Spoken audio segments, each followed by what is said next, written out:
Hello दोस्तों, मैं अभिषेक आप सभी का आपके चैनल अभिषेक सर क्लासेस में आपका स्वागत करता हूं। आज हम लेकर आए हुए हिंदी की अगली टॉपिक जिसका नाम है समास। किसी भी वनडे एग्जाम की बात कर लें जहां पर हिंदी टॉपिक की बात की जाती है वहां पर जो है समास टॉपिक काफ़ी जो है इम्पॉर्टेंट होता है, ठीक ना। यहाँ से कम 4 या 5 क्वेश्चन आपके हर एग्जाम में पूछे जाते हैं जब भी हिंदी सिलेबस की बात की गई होती है। तो आइए समझ लेते हैं समास होता क्या है, ठीक ना। समास के भेद कितने हैं, मूल रूप से भेद कितने हैं, ठीक ना। किसकी उत्पत्ति किस समास से की गई है, ठीक। इस प्रकार से अनेक यहाँ पर जो है अपवाद भी होते हैं, उनको भी समझ लेते हैं, क्योंकि आज के एग्जाम में ट्रेंड ही बन गया है कि अपवाद को पूछ लेगा वह होगा किसी और का, आपका जो है अपवाद उसका नियम कुछ और का लगेगा जिसका आप आंसर मार देते हैं और हो जाता है गलत। तो आइए हम चलते हैं समास की तरफ, तो देखते हैं समास का अर्थ क्या होता है, ठीक ना। तो यहाँ लिखा गया है समास का शाब्दिक अर्थ होता है संक्षेप या संक्षिप्त, ठीक ना। यानी समास का मतलब होता है किसी भी शब्द को संक्षिप्त में करना या फिर उसका जो है संक्षेपीकरण कर देना ही क्या कहलाता है, समास कहलाता है। या फिर उसको जो है घटा करके लिख देना या उसको कम करके लिख देना ही क्या होता है, समास होता है। जैसे यहाँ लिखा गया है, क्या लिखा गया है, राजपुत्र, ठीक ना। यह राजपुत्र क्या है, यह जो है समास यानी संक्षिप्त करके लिखा गया है। इसका अगर विस्तृत रूप देखें तो क्या होता है, राजा का पुत्र, ठीक ना। क्या होता है, राजा का पुत्र।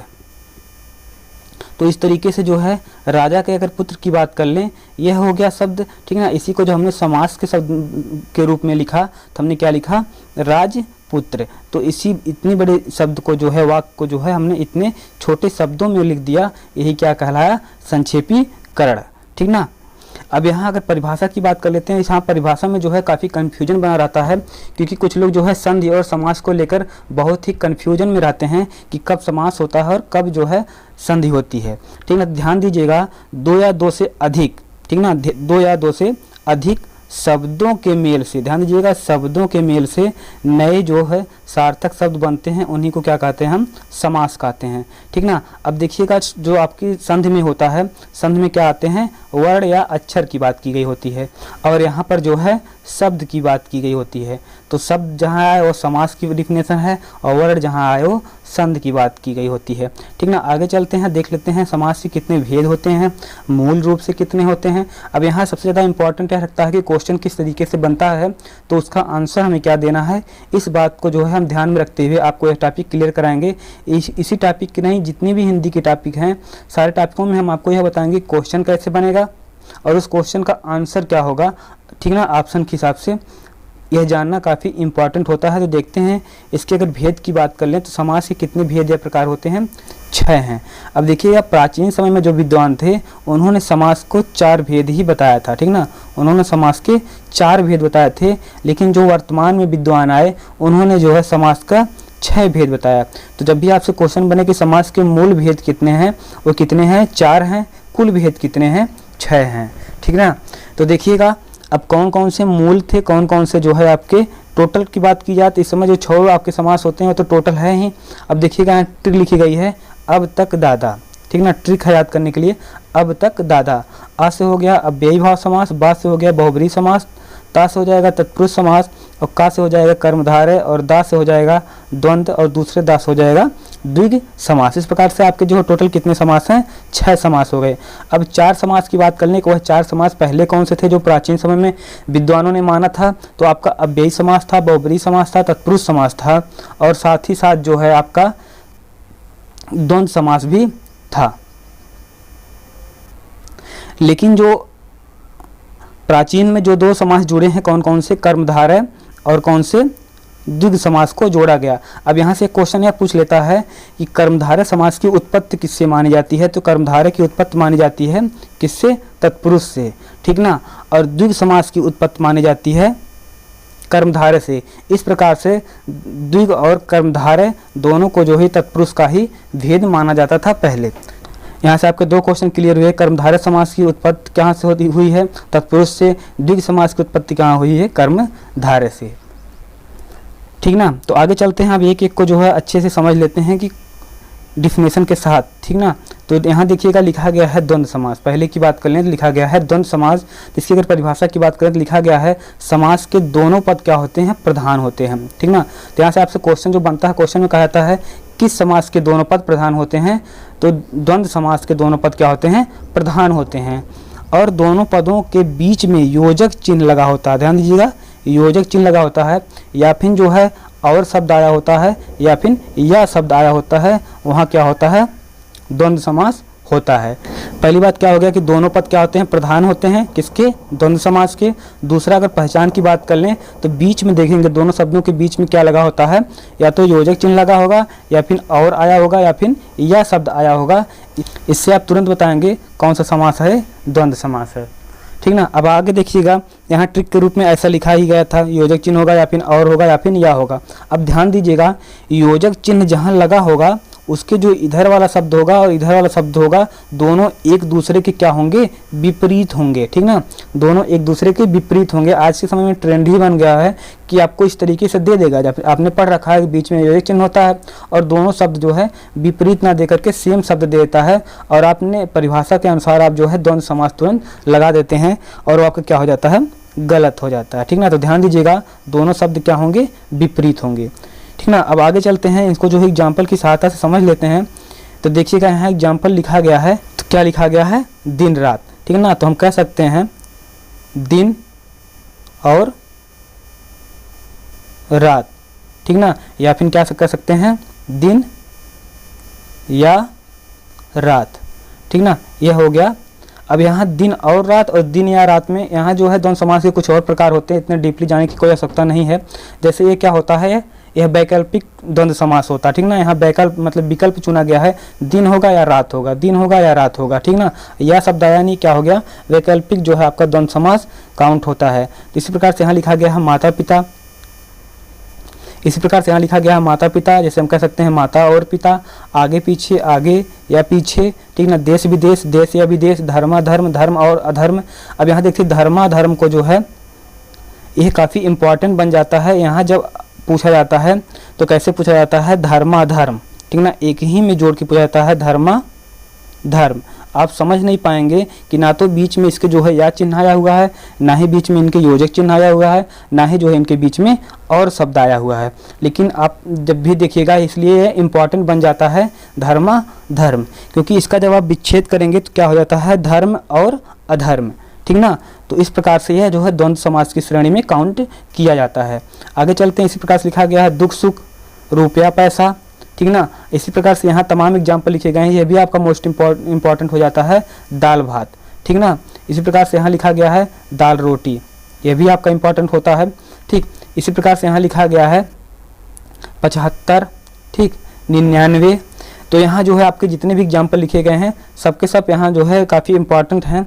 इस प्रकार से जब भी देखिए दाल भात यानी दाल और भात, या दाल या भात, यहाँ देखिए लिखा गया है दाल रोटी यानी दाल और रोटी। अब होता क्या है, यहाँ से जो है आपको यहाँ से आपके क्वेश्चन पूछ लिए जाते हैं। और ध्यान दीजिएगा, यहाँ धर्माधर्म जो था काफ़ी इंपॉर्टेंट था, कैसे पूछा जाता है हमने वो भी आपको बता दिया कि एक शब्द में पूछ लिया जाएगा कि धर्माधर्म में कौन सा समास होता है, ठीक ना। ना तो आपको बीच में योजक चिन्ह दिखेगा, ना ही जो है आपको बीच में जो है और शब्द आएगा, और ना ही आपके बीच में जो है यह शब्द आएगा जिससे आप जो है पता लगा पाएँ, ठीक। और देखिएगा इसकी और जो क्वेश्चन बनते हैं किस तरीके से बनते हैं, यहाँ हम आपको दिखा देना चाहते हैं। अगर क्वेश्चन की बात करें तो क्वेश्चन इस तरीके से बन जाता है। जैसे अगर हम बात करें एकादश, ठीक ना, क्या लिखा गया है? एकादश। एकादश की बात कर लें तो इसमें भी कौन सा समास होता है? यहाँ पर भी जो है आपका द्वंद्व समास ही होता है।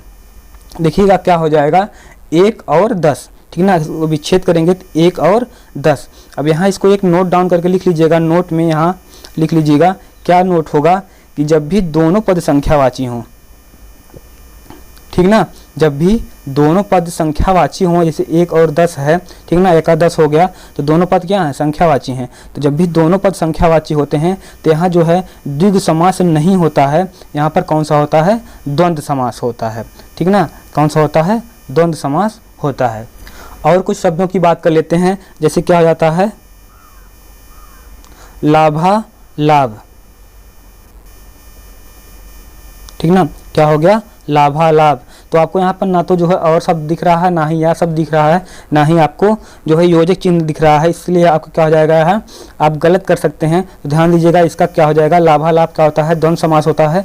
किस प्रकार से? लाभ और अलाभ, यानी अलाभ का मतलब हानि। जिस प्रकार से लिखा जाता है लाभ और हानि, तो यहाँ क्या हो गया, लाभ और अलाभ, यानी क्या हो जाएगा, लाभ और हानि। ठीक ना। इसी प्रकार से कह सकते हैं अगला शब्द होगा आपका पापा पाप। ठीक ना, पापा पाप, तो यहाँ क्या हो जाएगा, पाप और अपाप, यानी पाप और अपाप का मतलब क्या हो जाएगा, पाप और पूर्ण।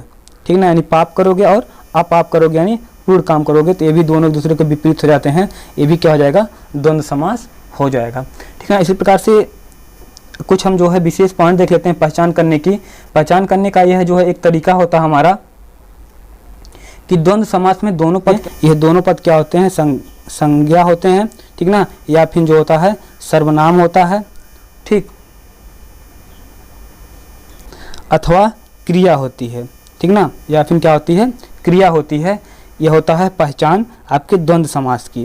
जैसे आपसे पूछ लिया जाएगा कि भाई भाई, ठीक ना, क्या हो जाएगा, भाई भाई, तो आप देख पा रहे हैं क्या है, बीच में जो एक चिन्ह लगा हुआ है, लेकिन ये दोनों एक दूसरे क्या है, विपरीत नहीं है, इसलिए यह द्वंद्व समास नहीं होगा।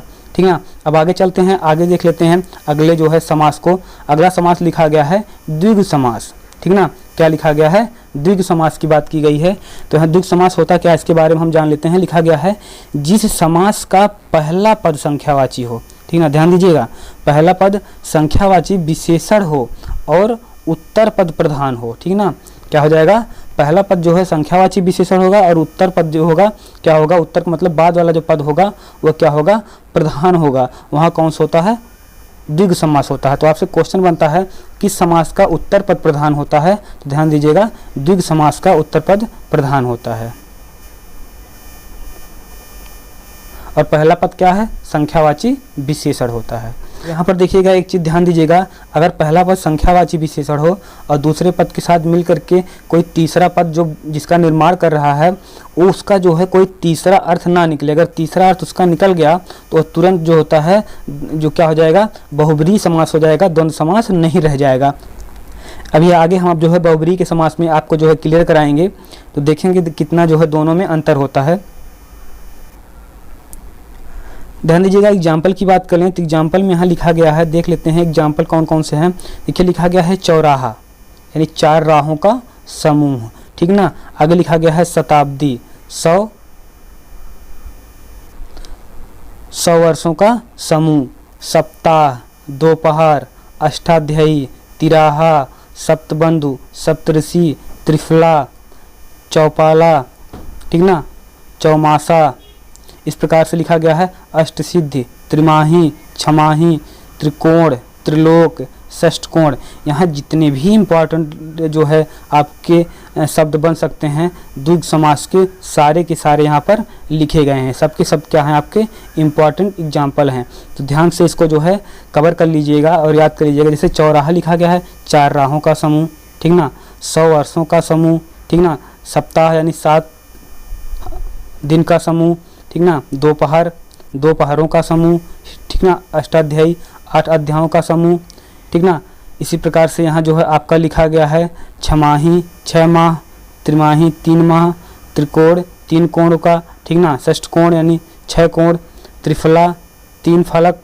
इस प्रकार से सप्त ऋषि, 7 ऋषियों का समूह। तो आप देख पा रहे हैं जहाँ भी पहला क्या है आपका संख्यावाची विशेषण है और दूसरा क्या है प्रधान है। जैसे यहाँ कहा जाएगा चौराहा, यानी चौराहा में पहला शब्द तो आ तो गया 4, ठीक ना, पहला जो आपका यहाँ चौराहा हो गया, जैसे यहाँ चौराहा हो गया, यहाँ जो है दूसरा शब्द है, तो चौराहा में पहला आप देख पा रहे हैं 4, संख्या की बात की गई 4, लेकिन किसकी, राहों की बात की गई, इसलिए क्या है आपका प्रधान है, ठीक ना। इसी प्रकार से जैसे यहाँ आपका लिखा जाएगा दोपहर, अब 2 तो जो है संख्या हो गया पहले वाले में, क्या हो गया, अब तो जो है 2 यहाँ संख्या हो गया पहले वाले में, लेकिन जो दूसरा वाला पद आ रहा है ये क्या बता रहा है, पहर की बात की गई है। 2 किसकी विशेषता बता रहा है, पहर की विशेषता बता रहा है, तो हो जाएगा आपका दोपहर। इसी प्रकार से आपका अष्टाध्यायी जो लिखा गया है, अष्टाध्यायी का मतलब 8 जो है आपका हो तो गया, लेकिन किस बात की विशेषता बताई जा रही है, 8 है, तो अध्याय की विशेषता बताई गई, इसलिए अध्याय क्या है, प्रधान हो जाता है, ठीक ना। तो आगे चलते हैं, आगे लिखा गया है बहुब्रीहि समास। बहुब्रीहि समास की अगर बात कर लें तो लिखा गया है जिस समास का न पहला पद प्रधान हो और न ही दूसरा पद प्रधान होता है, बल्कि इनके मिलने से जो तीसरे पद का निर्माण होता है वह प्रधान होता है। वह क्या होता है? बहुब्रीहि समास होता है। एक बार दोबारा देखिएगा, जो दोनों पद आपके बनते हैं ये दोनों ही पद प्रधान नहीं होते हैं, ठीक ना। इनके योग से जो है तीसरे पद का जो निर्माण होता है उसकी प्रधानता होती है। यानी ये दोनों पद अगर मिल करके कोई तीसरा शब्द का निर्माण कर रहे हैं और उसकी यानी तीसरा अर्थ दे रहे हैं तो वहाँ तुरंत क्या होता है? बहुब्रीहि समास होता है, ठीक ना। यहाँ नीचे लिखा गया है जिस समास के दोनों पद अप्रधान होते हैं वह बहुब्रीहि समास होता है। तो यहाँ से दो क्वेश्चन बनेगा। एक क्वेश्चन तो ऐसा बनता है कि किस समास के दोनों पद प्रधान नहीं होते हैं, तो बहुब्रीहि के। यह कह देगा कि जिस समास के दोनों पद अप्रधान होते हैं वह समास कौन सा है, तो दोनों बात एक ही की गई है, बस दो लैंग्वेज में की गई है, इसलिए दोनों का आंसर क्या हो जाएगा? बहुब्रीहि समास हो जाएगा।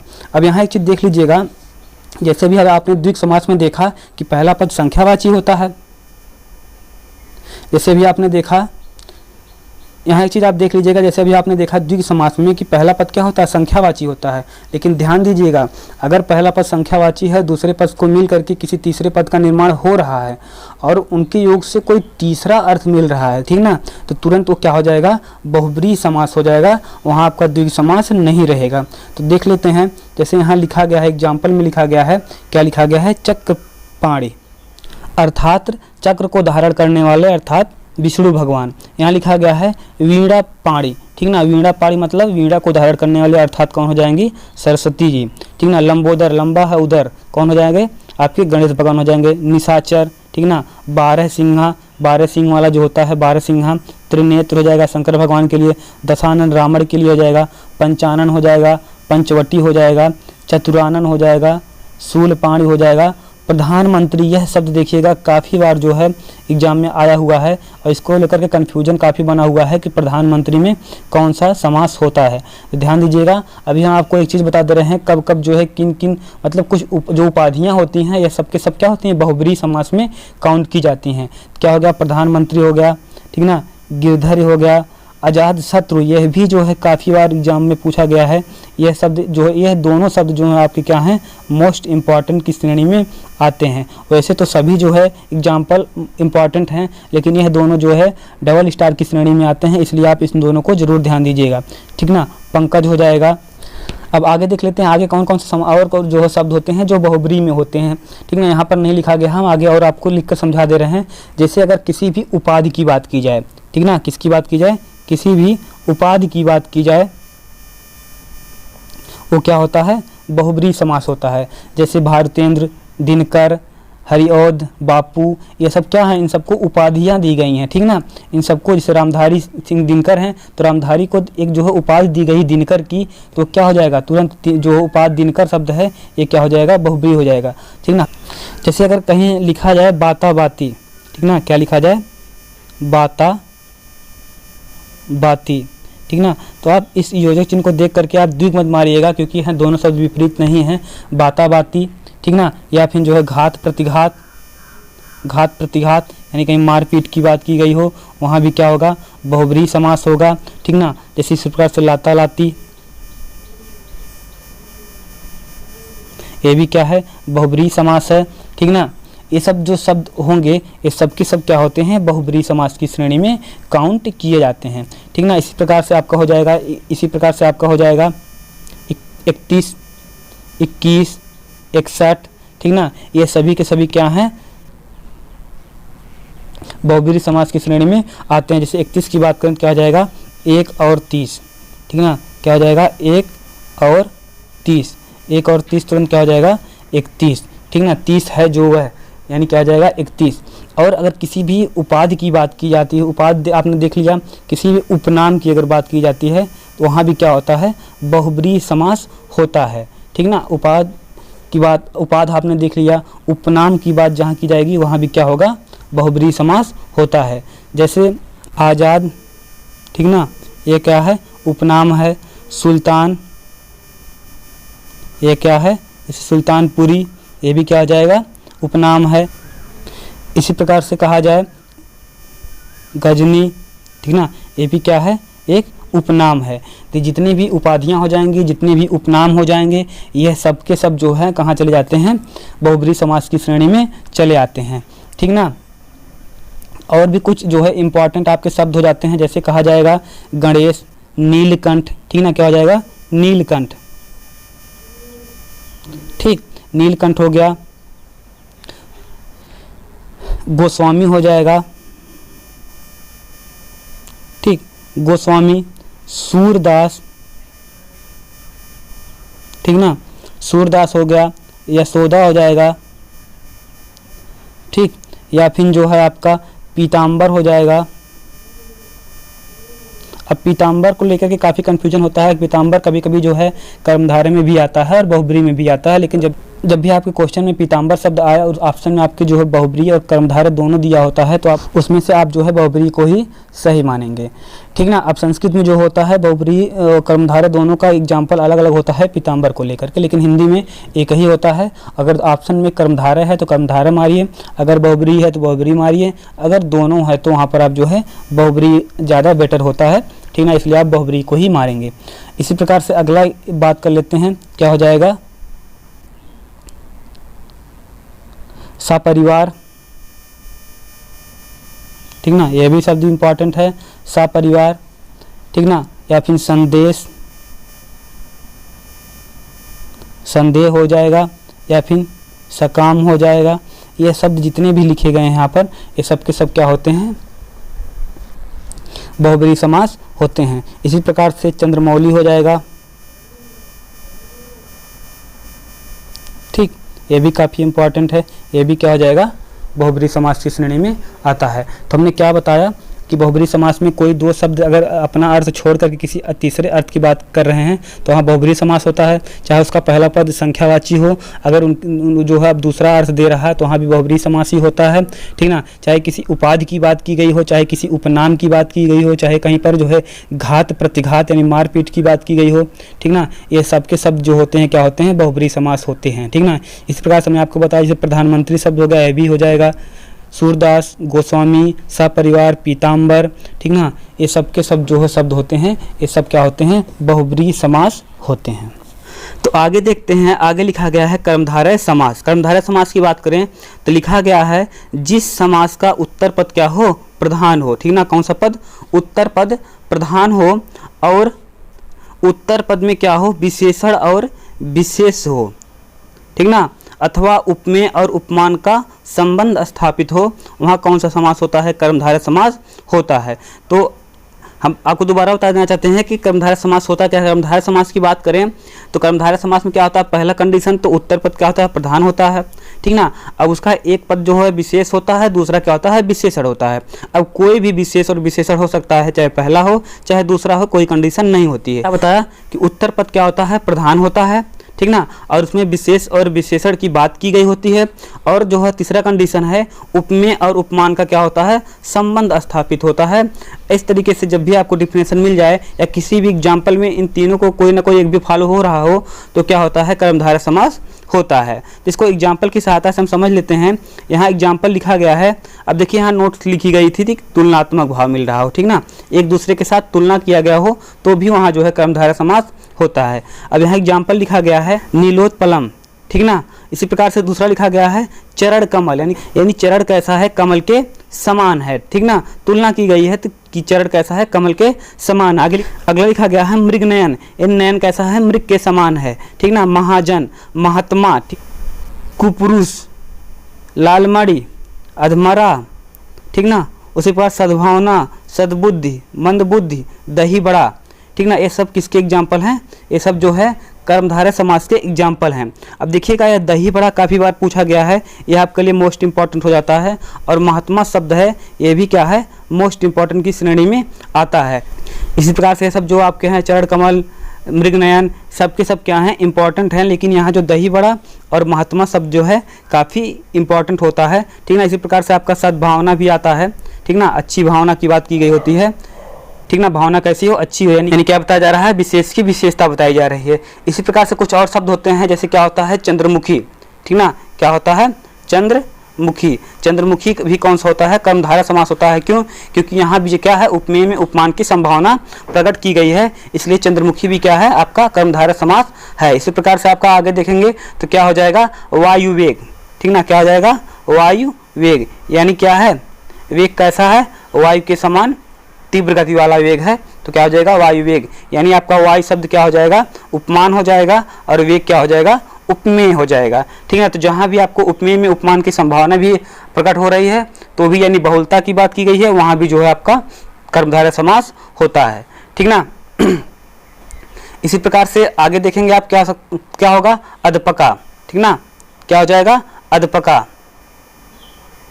ठीक, और देखेंगे क्या हो जाएगा, छोटा भैया। ठीक, यानी भैया की बात की गई है, विशेषता बताई गई है, क्या बताया गया है, भैया कैसा है, छोटा है। ठीक ना। इसी प्रकार से आगे देखेंगे तो क्या हो जाएगा, लाल पीला। ठीक ना, क्या होगा, लाल पीला।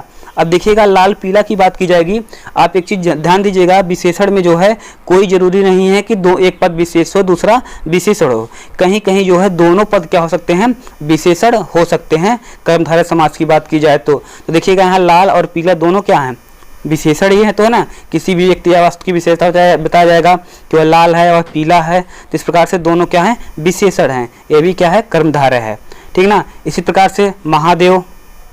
ठीक ना, यानी देवों में कौन से हैं, महादेव कैसे हैं, महान देव हैं। ठीक ना। इसी प्रकार से आपका हो जाएगा पीताम्बर।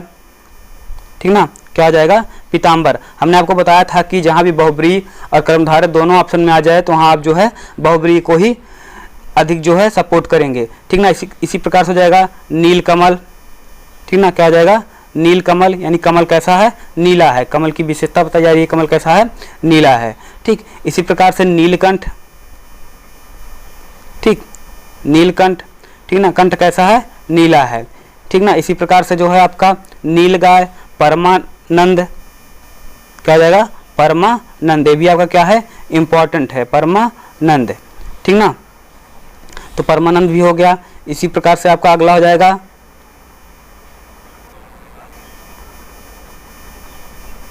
बड़भागी। ठीक ना, ये भी क्या है आपका कर्मधारय समास की श्रेणी में आता है। तो आपने देखा कि इन सभी एग्जाम्पलों को आप जो है एग्जाम्पल यानी क्या हो जाए, जब भी एक पद क्या बता रहा हो, जैसे एक पद लिखा गया है, ठीक ना, उसमें क्या बताया जा रहा है, 3 कंडीशन आपको देखना है, तीनों में से कोई भी कंडीशन मिले तो कर्मधारय समास को जो है आप कर्मधारय समास तुरंत लगाएंगे। कौन कौन सा, एक तो यह हो कि कोई एक पद जो है विशेष हो, दूसरा विशेषण हो। ठीक ना, यानी विशेष की क्या बताया जा रही है, विशेषता बताई जा रही है, वहाँ भी कर्मधारय समास होगा, या तो दोनों पद विशेषण हो, वहाँ भी कर्मधारय हो जाएगा। ठीक ना, या तो जो है उपमेय में उपमान की बहुलता बताई जा रही हो, वहाँ भी आपका कर्मधारय समास हो जाएगा। ठीक, इस प्रकार से जो है आपके कर्मधारय समास होते हैं। अब आगे चलते हैं, अगला लिखा गया है अव्ययी भाव समास। ठीक ना, क्या लिखा गया है, अव्ययी भाव समास। तो लिखा गया है जिस समास का पहला पद प्रधान हो। ठीक ना, जिस समास का पहला पद क्या हो, प्रधान हो, वह अव्यय हो। ठीक ना, पहला पद प्रधान हो और क्या हो, अव्यय हो, तो वह वहाँ क्या होता है, अव्ययी भाव समास होता है। ठीक ना। अब पहचान या पद की बात यहाँ लिखी गई है। पहचान लिखा गया है कि नोट में या तो जो है पहला पद क्या आ जाए, आ जाए, अनु आ जाए, प्रति आ जाए, हर आ जाए, भर आ जाए, यथा आ जाए, उप आ जाए, आदि ऐसे उपसर्ग अगर मिल जा रहे हैं पहले पहले पद में, तो वहाँ 100% आप मान सकते हैं 99% वह समास कौन सा होगा, वह अव्ययी भाव समास होता है। तो देख लेते हैं, एग्जाम्पल से क्लियर कर लेते हैं। अब एग्जाम्पल देखिएगा, एग्जाम्पल लिखा गया है, क्या लिखा गया है, आजीवन, मोस्ट इंपॉर्टेंट है, क्या हो जाएगा, आजीवन यानी जीवन भर। तो आप देख पा रहे कौन सा उपसर्ग लगा हुआ है, जीवन के साथ आ उपसर्ग लगा हुआ है। तो आपने देखा कि आ उपसर्ग लगा है, तो इसलिए क्या हो जाएगा, अव्ययी भाव समास। आ जन्म, आमरण, आकंठ, अनुरूप, यहाँ कौन सा आया हुआ है, उपसर्ग, अनु उपसर्ग आया हुआ है। अनुकूल, यथा, क्या हो जाएगा, यथावत, यथाशक्ति, यथासंभव, यानी यथा शब्द भी आ जाए तो भी क्या होगा, आपका अव्ययी भाव समास होता है। इसी प्रकार से अनुसार, उपकार, प्रतिदिन, ठीक ना, प्रतिदिन, प्रत्येक, ठीक ना, यहाँ लिखा गया है दिनों दिन। आप देखेंगे दिनों दिन का मतलब यहाँ आप जो है दिनों दिन दोनों एक ही शब्द है। ठीक ना, रातों रात, आप रातों रात को जो है द्वंद्व समास नहीं लगा सकते क्योंकि दोनों एक ही शब्द, द्वंद्व का मतलब दोनों क्या हों, एक दूसरे के विपरीत हों। दिनों दिन, रातों रात और भागम भाग, ये सब क्या हैं, आपके अव्ययी भाव समास की श्रेणी में आते हैं। इसी प्रकार से कुछ और शब्द हैं, जैसे हो जाएगा धीरे धीरे, ठीक ना, धीरे धीरे,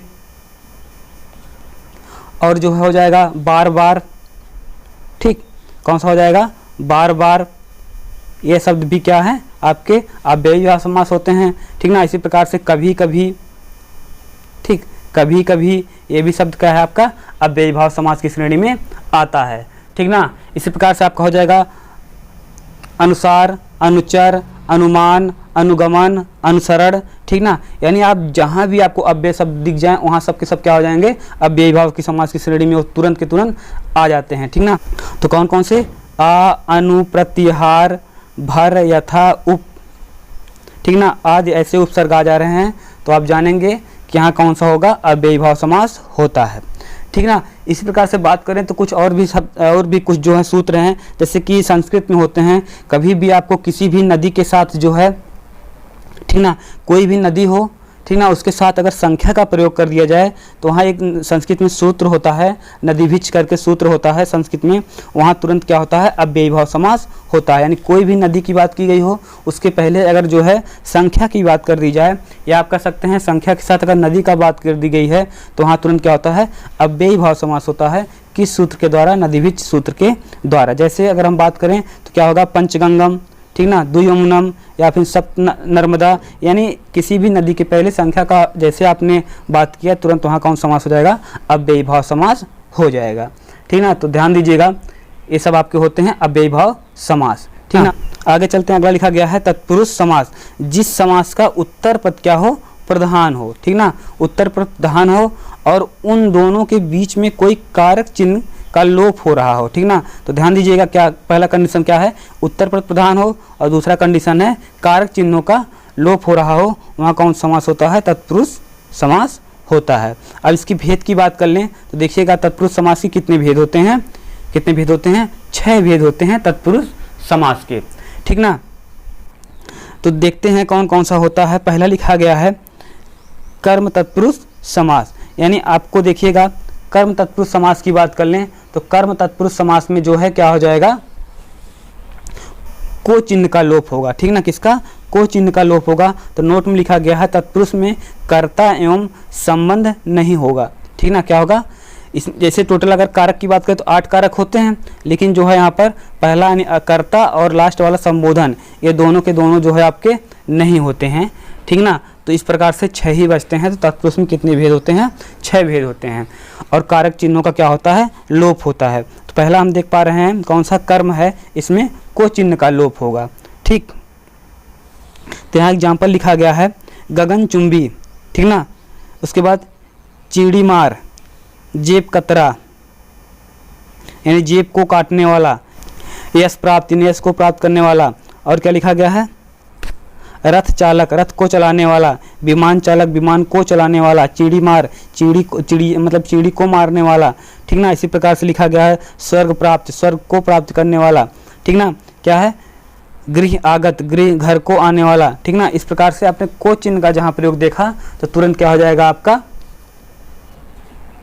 कर्म तत्पुरुष समास हो जाएगा, ठीक। जैसे यहाँ पर हम आपको कारक पढ़ाएंगे ही पढ़ाएंगे, यहाँ थोड़ा सा देख लेते हैं। देखिएगा 8 कारक लिखा गया है, कौन कौन सा है, इधर कारक हैं और इधर क्या है उनका चिन्ह है। कर्ता ने कर्म को करण से के द्वारा, संप्रदान के लिए अपादान से अलग होना, ठीक ना, संबंध काकी केरारी रे, अधिकरण में पे पर, और संबोधन हे हो हरे, ठीक ना। इस प्रकार से आपके 8 कारक होते हैं और तत्पुरुष समास में 6 कारक की बात की गई होती है, पहला और लास्ट वाले को छोड़ करके, ठीक ना। आगे चलते हैं, अगला लिखा गया है करण तत्पुरुष समास। इसमें क्या होगा से के द्वारा का लोप होगा, यानी से के द्वारा चिन्ह है करण तत्पुरुष समास का, इसका लोप होगा। तो आप देखेंगे एग्जाम्पल समझ लेते हैं। क्या लिखा गया है मन चाहा, ठीक ना, यानी मन से चाहा हुआ, ठीक ना। रोगग्रस्त यानी रोग से ग्रस्त, रेल यात्रा रेल से यात्रा, रथ से यात्रा, ठीक ना। और आगे लिखा गया है हस्तलिखित हाथ से लिखा हुआ, ठीक ना। और बस से यात्रा। इसी प्रकार से आगे चलते हैं, आगे लिखा गया है संप्रदान तत्पुरुष समास के लिए चिन्ह का लोप होगा। जैसे लिखा गया गौशाला यानी गाय के लिए शाला, ठीक ना, यानी गाय मतलब गाय के लिए शाला है। भोजनालय भोजन के लिए आलय यानी भवन, ठीक ना। प्रयोगशाला प्रयोग के लिए शाला, ठीक ना। इस प्रकार से परीक्षा भवन परीक्षा के लिए भवन, देशभक्ति देश के लिए भक्ति, रसोई घर यानी रसोई के लिए घर, रसोई का घर नहीं होगा रसोई के लिए घर होगा, ठीक ना। स्नानगृह स्नान के लिए घर, ठीक ना। और हथकड़ी, हाथ के लिए कड़ी। ठीक ना। तो देखिएगा यह जो है आपके एग्जाम्पल काफ़ी इंपॉर्टेंट हैं, जितने भी यहाँ पर लिखे गए हैं सबके सब। तो आगे चलते हैं, आगे देखेंगे अपादान तत्पुरुष समास। अपादान तत्पुरुष समास की बात करें, से अलग होने की भाव होगा। ठीक ना। जब भी किसी भी शब्द में से अलग हो रहा हो, जैसे लिखा गया है कर्ज मुक्त, यानी कर्ज से क्या हो रहा है, मुक्त हो रहा है। तो कर्ज और मुक्त दोनों क्या हो रहे हैं, अलग हो रहे हैं। पाप से क्या हो रहा है, मुक्त हो रहा है। तो यहाँ भी क्या होगा, धन से क्या है, वह हीन है, यानी उसके पास धन नहीं, दोनों क्या है, अलग हो रहे हैं। ठीक ना। बंधन मुक्त, बंधन से क्या है, मुक्त है। देश निकाला, यानी देश से वह निकाला गया, यानी देश से क्या हो रहा है, मुक्त हो रहा है। पद मुक्त, यानी पद से क्या हो रहा है, अपने मुक्त हो रहा है। जलहीन, जल से क्या है, वह हीन है। रोग मुक्त है, यानी क्या है, रोग से वह अलग है, इसलिए क्या हो जाएगा, अपादान तत्पुरुष समास हो जाएगी। जैसे पेड़ से पत्ते गिरते हैं तो वहाँ भी क्या होता है, अपादान तत्पुरुष समास होता है। अब आगे चलते हैं, अगला लिखा गया है संबंध तत्पुरुष समास। का, की, के, रा, री, रे आदि शब्द का लोप होता है। एग्जाम्पल समझ लेते हैं। एग्जाम्पल लिखा गया है राजाज्ञा, यानी राजा की आज्ञा। पिताज्ञा, यानी पिता की आज्ञा। माताज्ञा, यानी माता की आज्ञा। राजपुत्र, यानी राजा का पुत्र। राजरानी, यानी राजा की रानी। गृह स्वामिनी, यानी घर की स्वामिनी। ठीक ना। विद्यासागर, यानी विद्या की सागर या विद्या का सागर। ठीक ना। शिक्षालय, यानी शिक्षा का आलय, यानी संबंध बताया जा रहा है इन सबके बीच। तो यहाँ क्या होगा, संबंध तत्पुरुष समास होगा। आगे चलते हैं, अगला लिखा गया है अधिकरण तत्पुरुष समास, यानी क्या हो जाएगा, मे पे पर। ठीक ना। जैसे लिखा गया है आप बीती, यानी आप पर बीती, तो क्या हो जाएगा, आपका अधिकरण तत्पुरुष समास हो जाएगा। ठीक। देश निकाला, ठीक ना। मार्गव्यथ, गंगा जल, दीनानाथ, नगरवास, ठीक ना। आप बीती, ये सब के सब क्या है, बहुत ही इंपॉर्टेंट एग्जाम्पल हैं, इसलिए आप इनको विशेष जो है याद सुन करके लिख लीजिएगा। अब यहाँ कुछ और तत्पुरुष समास होते हैं, 3 भेद और भी होते हैं जिनको हम अन्य नाम से जानते हैं। एक आपका होता है नए तत्पुरुष समास। ठीक ना। कौन सा, नए तत्पुरुष समास। नए तत्पुरुष समास की बात करें तो लिखा गया है जिसके प्रारंभ में क्या आ जाए, आ जाए, या फिर अनु जो है उपसर्ग आ जाए। ठीक ना। अनुपसर्ग आ जाए तो वहाँ कौन सा होता है, तत्पुरुष समास, नए तत्पुरुष समास होता है। जैसे एग्जाम्पल की बात करें तो अनदेखा, अनसुना, अनहित, अनबोला, अनवन, ठीक ना, अशुद्ध, अविवेक, असमर्थ, ये सब के सब क्या होते हैं, नए तत्पुरुष समास की श्रेणी में आते हैं। इसी प्रकार से दूसरा होता है प्रादि तत्पुरुष। ठीक ना। क्या होता है, प्रादि तत्पुरुष। ठीक ना। प्रादि तत्पुरुष समास की बात करें तो क्या होता है, आप देखेंगे स्टार्टिंग में पहले वाले में क्या होगा, प्रा उपसर्ग लगा होता है, जैसे प्रमाण, प्रचलित, प्रमेय या फिर प्रखर। आगे चलते हैं, अगला है अगला तीसरा भेद होता है अलुक तत्पुरुष समास। ठीक ना। क्या होता है, अलुक तत्पुरुष। अलुक तत्पुरुष की बात करें जैसे युधिष्ठिर, मानचित्र, ये सब क्या होते हैं, अलुक तत्पुरुष समास की श्रेणी में आते हैं। तो आशा करते हैं आपको वीडियो अच्छी लगी होगी। ठीक ना। वीडियो अगर अच्छी लगी हुई तो लाइक करें और अपने दोस्तों के साथ शेयर करें, और अगर आप हमारे चैनल पर पहली बार आए हो तो चैनल को सब्सक्राइब करें। ठीक ना। आने वाले समय में आपको इससे भी और अच्छी वीडियो आपको प्रोवाइड की जाएगी।